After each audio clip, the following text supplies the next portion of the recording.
Hello students, dynamics में आज हम ग्रेविटी के अंडर मोशन पढ़ेंगे कि कोई भी पार्टिकल ग्रेविटी के अंडर कैसे मोशन करता है। यानी कि ये हमारी एक पृथ्वी है। पार्टिकल ऊपर से यानी कि पृथ्वी से बाहर कोई मोशन कर रहा है पृथ्वी के अंडर, क्योंकि पृथ्वी का एक गुरुत्वाकर्षण बल होता है ना, इसके अंडर मोशन कर रहा है। और एक पृथ्वी के तल के ऊपर मोशन कर रहा है और पृथ्वी के अंदर मोशन कर रहा है।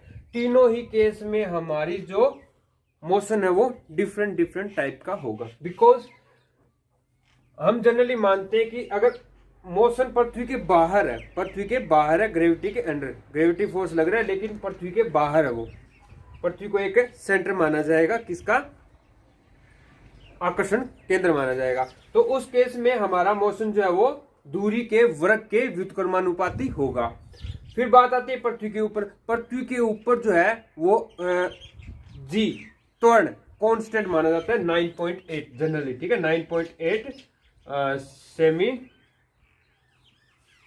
सेकंड स्क्वायर, ठीक है। ये वाला क्या होता है, गुरुत्व त्वरण होता है एट अर्थ। फिर आता है अंदर। तो अंदर जो है वो त्वरण माना जाता है दूरी के समानुपाती, D square X upon D T square जो है वो दूरी के समानुपाती माना जाता है। और बाहर क्या माना जाता है, D square X upon D T square समानुपाती 1 अपॉन एक्स स्क्वायर।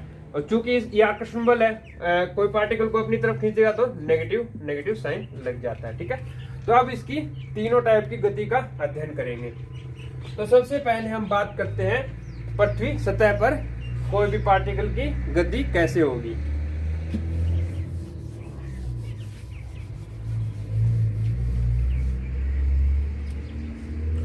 पृथ्वी सतह पर कण की गति।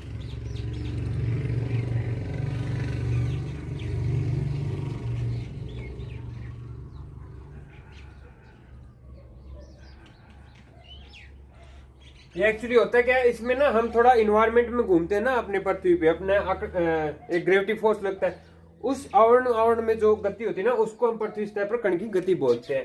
तो इसमें जनरली जो हमारा त्वरण है उसको गुरुत्व त्वरण से नाम से जानते हैं, गुरुत्व त्वरण। और इसको जी से डिनोट करते हैं, जिसकी वैल्यू होती है 9.8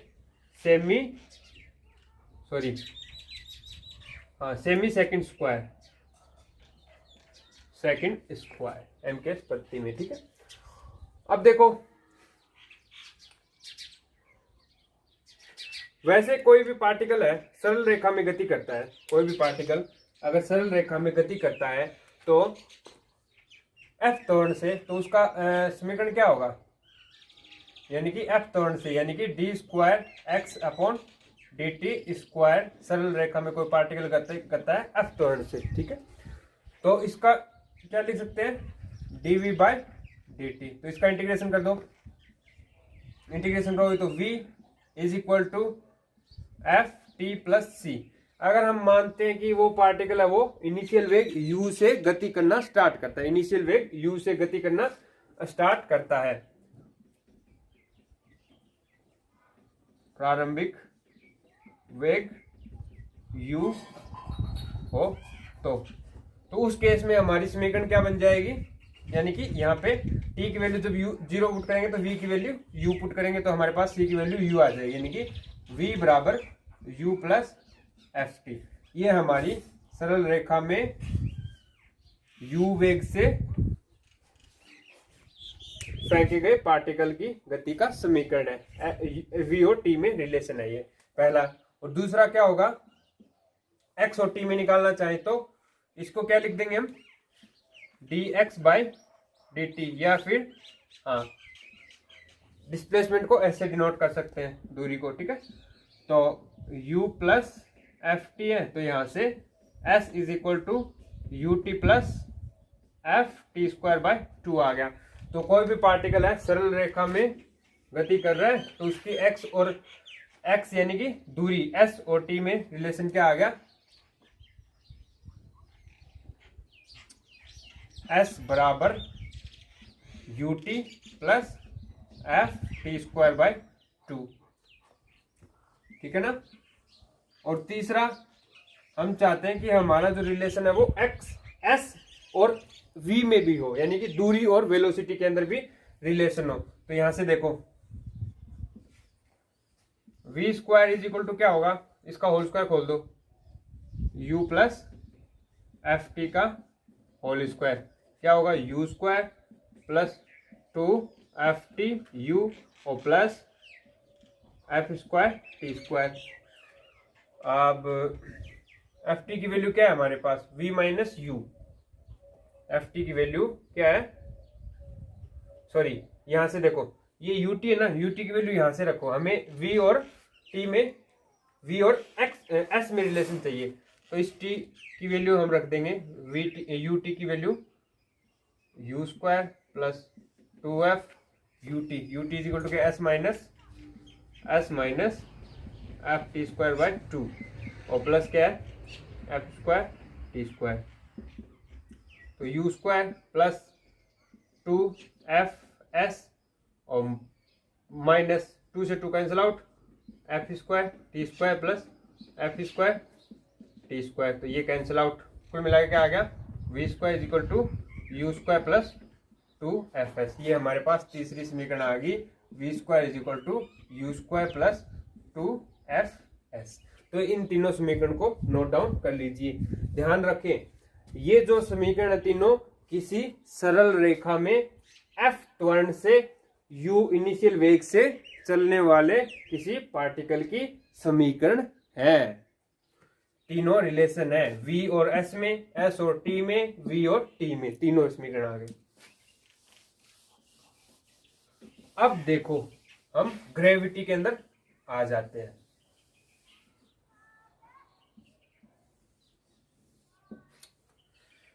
अब देखो कोई हम बात करेंगे सबसे पहले पृथ्वी सतह पर कण की गति, यानी कि ऊर्ध्वाधर गति और नीचे से ऊपर की तरफ गति, यानी कि एरिया होता है पृथ्वी सतह पे जिसके अंदर हमारा जो गुरुत्व त्वरण है वो इस कांस्टेंट रहता है, ठीक है। इसमें हम गति की अध्ययन करेंगे। तो पहले ऊर्ध्वाधर ऊपर से नीचे की ओर,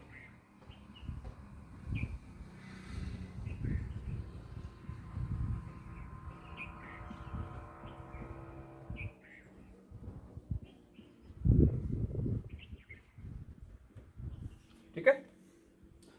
तो इस केस में देखो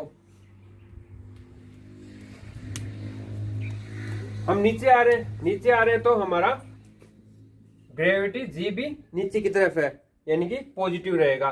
तो यानी कि जो पार्टिकल की गति है वो एक सीधी रेखा में तो होगी। ऊपर से कोई पार्टिकल नीचे गिर रहा है, अगर उस पर अवरोध कोई बाहर से कोई हवा वगैरह इनका अवरोध नगण्य माना जाए तो कोई पार्टिकल है वो ग्रेविटी के अंदर एकदम स्ट्रेट सीधी रेखा में आएगा। तो सीधी रेखा में गति का समीकरण ये है। बस हमारे पास कंडीशन क्या है, जी है वो ये वाला यूज करना पड़ेगा। तो इस केस में हम क्या हमारे इक्वेशंस क्या हो जाएंगी, पहली equation v is equal to u plus g t. अब मीनिंग समझ गए, u का मतलब ऊपर से हमने u वेग से कोई पार्टिकल को नीचे फेंका तो वो इस वेग से नीचे तरफ आएगा, टाइम के करस्पॉन्डिंग वो बढ़ता जाएगा। जैसे जैसे टाइम बढ़ेगा नीचे आएंगे, टाइम बढ़ेगा, वो भी सी बात है, ये बढ़ेगा तो हमारा वेलोसिटी बढ़ता जाएगा, ठीक है। फिर दूसरा समीकरण ये रहा, यानी कि यहां पे हम पृथ्वी तल से उसकी हाइट नापते हैं, दूरी नहीं हाइट, ठीक है। यानी कि हम इतनी ऊंचाई पे पहुंच गए, यहां से चले हम और यहां पे आके इतनी ऊंचाई पे पहुंच गए, तो दूरी को हम h से डिनोट कर सकते हैं। h is equal to u t plus g T square by 2। ये समीकरण आ गया कि कोई भी पार्टिकल ऊर्ध्वाधर से ऊपर से नीचे की तरफ आ रहा है, ग्रेविटी इससे सतह पे, तो उसका समीकरण ये होगा। और किसी टाइम पे उसकी हाइट कितनी होगी, यानी कि हमने u वेग से चलना, ऊपर से चलना स्टार्ट किया तो h टाइम पे उसकी हाइट कितनी होगी वो हम इस समीकरण से निकाल सकते हैं। नेक्स्ट क्या होगा, दूरी और वेलोसिटी में रिलेशन, तो वही हो जाएगा v square is equal to u square plus 2fs, ठीक है ना। सॉरी fs, h इसकी जगह h रख दो। हाइट, डिस्टेंस को हम हाइट से ले रहे हैं यहाँ पे, ओके। और इसको देखो हम और भी लिख सकते हैं कुछ, u plus g t by 2।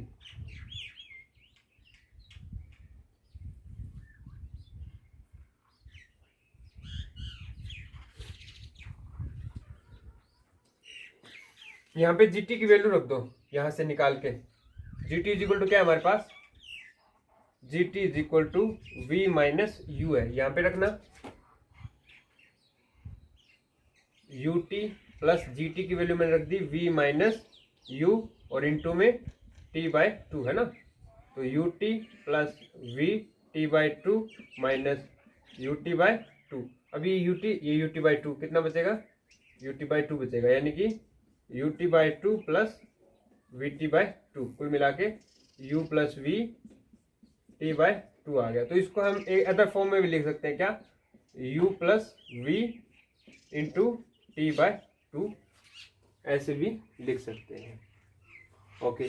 तो ये 3 इक्वेशन हमें नोट डाउन करनी है, कब, जब हम ऊपर से नीचे की तरफ आ रहे हैं ग्रेविटी g के अंडर।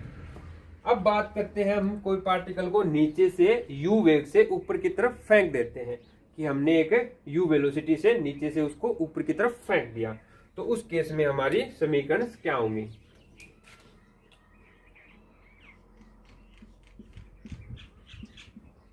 नीचे से ऊपर की ओर गति, तो इस केस में जो हमारा त्वरण है वो नेगेटिव होगा, क्योंकि डायरेक्ट हमारा ग्रेविटी फोर्स तो नीचे की तरफ है, लेकिन हम फेंक गति किस साइड कर रहे हैं, ऊपर की तरफ कर रहे हैं, तो हमारा जो त्वरण है वो नेगेटिव होगा। तो क्या लिखेंगे हम, समीकरण हमारी क्या बन जाएगी, बस क्या कुछ नहीं करना, जी की जगह माइनस जी पुट कर दो, v is equal to U minus G T. दूसरा क्या हो गया, h बराबर U T minus G T square by 2। और थर्ड क्या हो गया, v square plus U square, sorry v square is equal to you square plus 2f(h).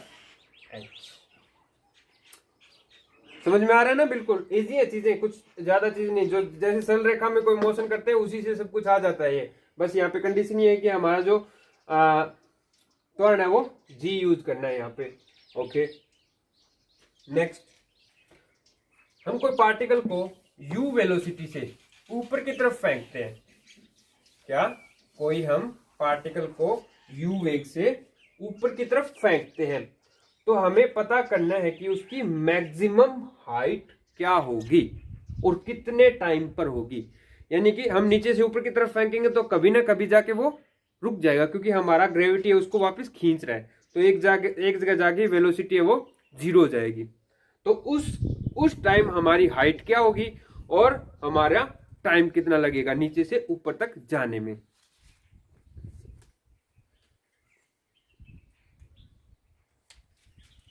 तो इसी में लिखना है अपने को, नीचे से ऊपर की तरफ गति में मैक्सिमम हाइट।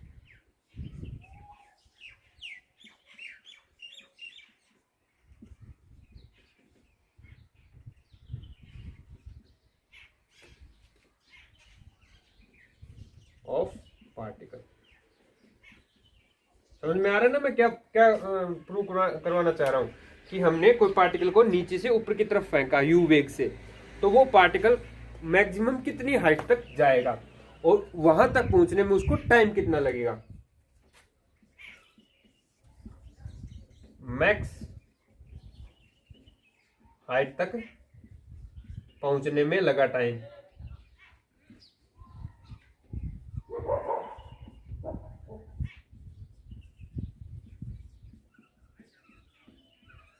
ये भी हम साथ ही निकालेंगे। अब यहाँ पे नोट करने वाली बात क्या है, अगर वो नीचे से फेंक के हम ऊपर मैक्सिमम हाइट तक भेजेंगे तो वहां पहुंचने पे उसकी वेलोसिटी क्या हो जाएगी, 0 हो जाएगी। समझ में आ रहा है? तो उस टाइम हमारी वेलोसिटी जीरो हो जाएगी, यानी कि v को जीरो कर दो और u माइनस जी टी। तो यहाँ पे t इज इक्वल टू क्या आ जाएगा, t इज इक्वल टू ये साइड आ गया u बटे जी। तो मैक्सिमम हाइट तक पहुंचने में लगा समय हमारा t is equal to u by G होगा। ठीक है, अब हम मैक्सिमम हाइट निकालेंगे। मैक्सिमम हाइट निकालने के लिए क्या होगा, v is equal to zero, यानी कि टाइम u बाई जी पे हाइट निकाल लो, वो हमारी क्या होगी, मैक्सिमम हाइट होगी। तो यानी कि maximum height h is equal to, या फिर h मैक्स लिख दो इसको, h मैक्स इज, और हाइट का हमने दूसरा फॉर्मूला क्या पढ़ा था, यहां पर भी यही लागू होगा, u plus we T by two. तो यहाँ पे आप क्या करोगे, t की वैल्यू रख दो u बाय जी और v की वैल्यू पुट कर दो जीरो, है ना, क्योंकि हमारे पास मैक्सिमम हाइट तक पहुंचते ही हमारा वेग क्या हो जाएगा, जीरो हो जाएगा। तो और t की वैल्यू क्या है, u बाय जी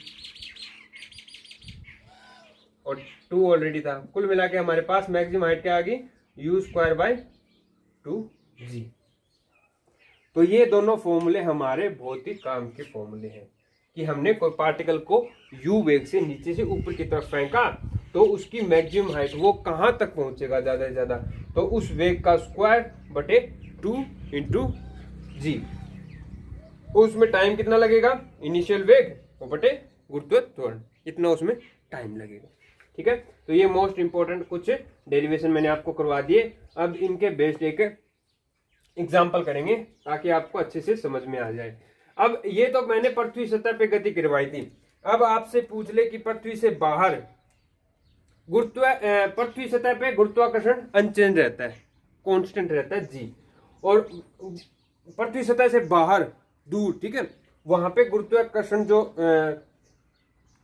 त्वरण है वो वेरिएबल यानी कि चेंजेबल हो जाएगा, परिवर्तनशील हो जाएगा। जब गुरुत्वाकर्षण परिवर्तनशील हो जाएगा और पृथ्वी सतह से बाहर होगा तो गुरुत्वाकर्षण त्वरण कितना लगेगा, D square X upon D T square is equal to mu upon X square, दूरी के वर्ग के व्युत्क्रमानुपाती। ये कब है, जब गुरुत्वाकर्षण परिवर्तनशील हो, इतना लिख लो, ठीक है, जब गुरुत्वाकर्षण परिवर्तनशील हो।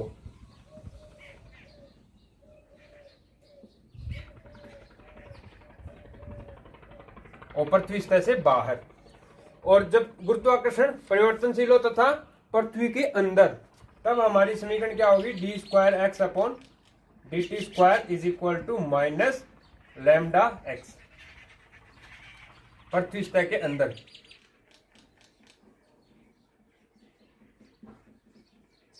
अंदर गति, तो तीन केस हमारे पास बनते हैं कि पृथ्वी सतह से बाहर हो तो उस केस में हम इस गति से उसका डिस्कस करेंगे, इस फॉर्मूले से उसकी गति डिस्कस करेंगे, और पृथ्वी के अंदर होगा तो इससे, और उसके पृथ्वी पे गुरुत्वाकर्षण जब अचल रहेगा तो ये वाली चीजें हम डिस्कस करते हैं। तो ओके, अब एक एग्जांपल करते हैं हम।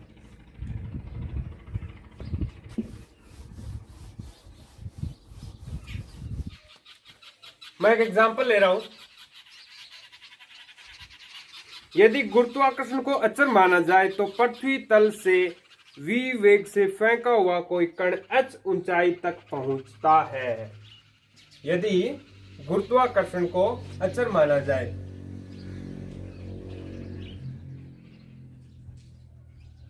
गुरुत्वाकर्षण को अचर माना जाए तो कण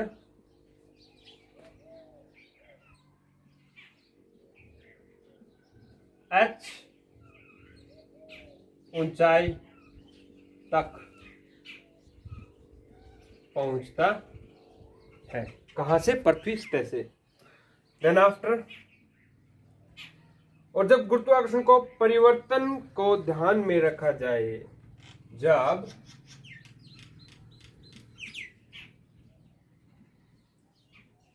गुरुत्वाकर्षण में परिवर्तन हो तो कण कैपिटल H ऊंचाई तक जाता है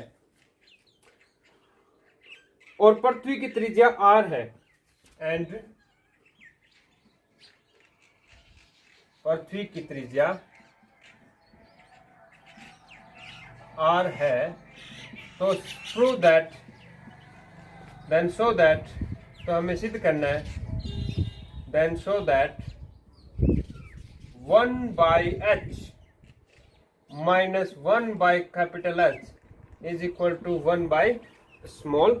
ये हमें प्रूव करना है।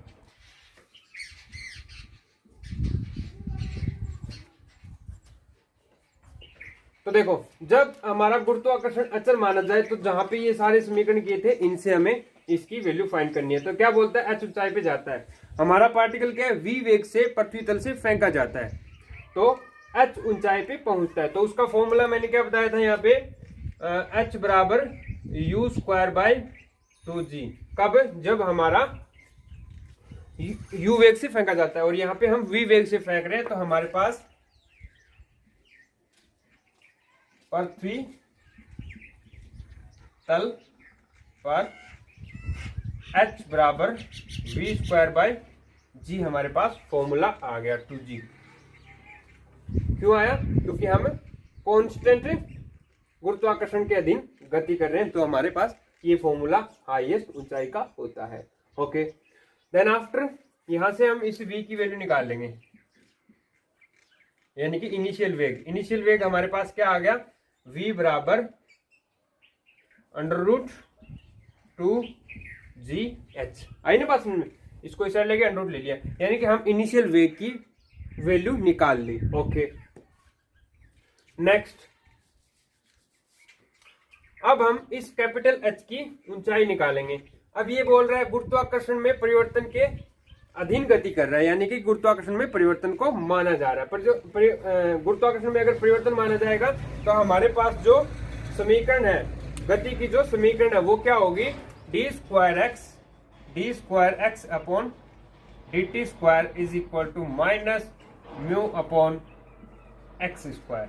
इससे हम गति करते हैं। आई ना बात समझ में।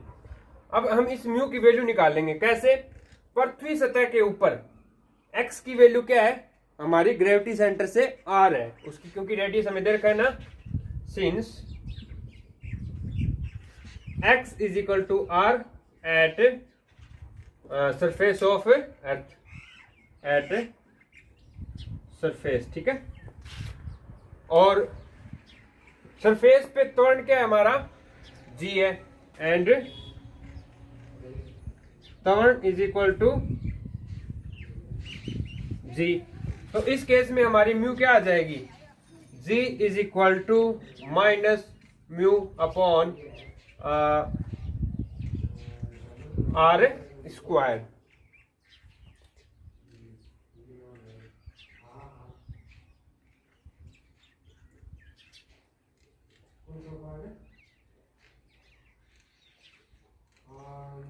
सॉरी, इस जो म्यू है ना त्वरण, इसको नेगेटिव लेता है ये पृथ्वी सतह के ऊपर, नीचे से ऊपर की तरफ है ना, ये नीचे से ऊपर की तरफ, क्योंकि दूरी हम सेंटर से सतह तक मापेंगे तो नीचे से ऊपर की तरफ है, तो इस त्वरण को हम नेगेटिव लेते हैं। तो यहां से अपने पास mu is equal to g/r² आ गया, इसको हम यहाँ पे पुट कर देंगे, तो अपने पास आ गया d²x upon dt² is equal to -gr²/x²। हमें क्या निकालनी है, हाइट निकालनी है।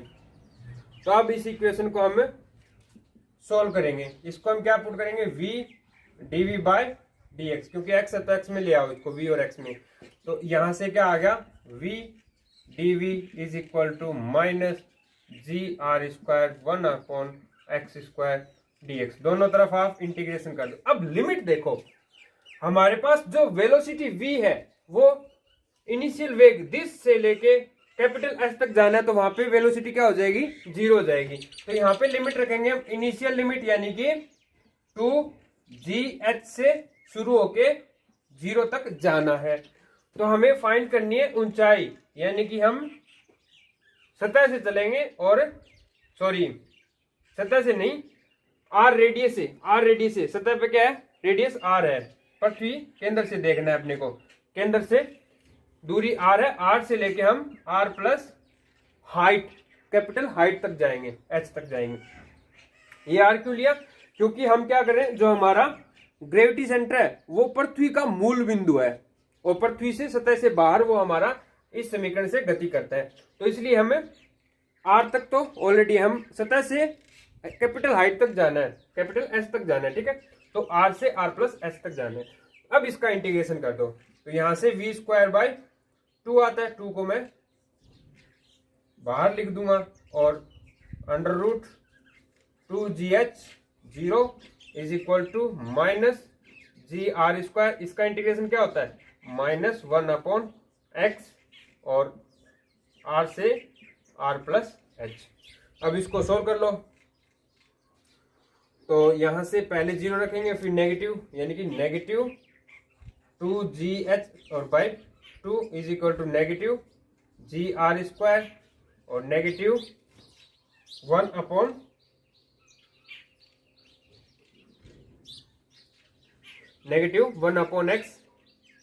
और नेगेटिव को मैं इस साइड बाहर ले आऊंगा, ये पॉजिटिव हो जाएगा, ठीक है, तो यहाँ पे वैल्यू रखूंगा r plus capital H, 1/r plus capital H minus 1/r। आई ना बात समझ में,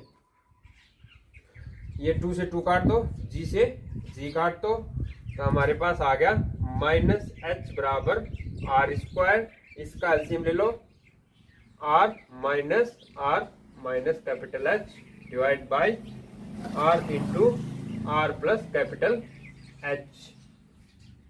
ओके, तो यहां से r से r कट गया, माइनस h बाहर आएगा और ये माइनस h कट जाएगा, h बराबर r square capital H divide by r plus capital H। ये अपने पास आ चुके हैं, थोड़ा स्पेस चाहिए मुझे तो इसको मैं मिटा रहा हूं।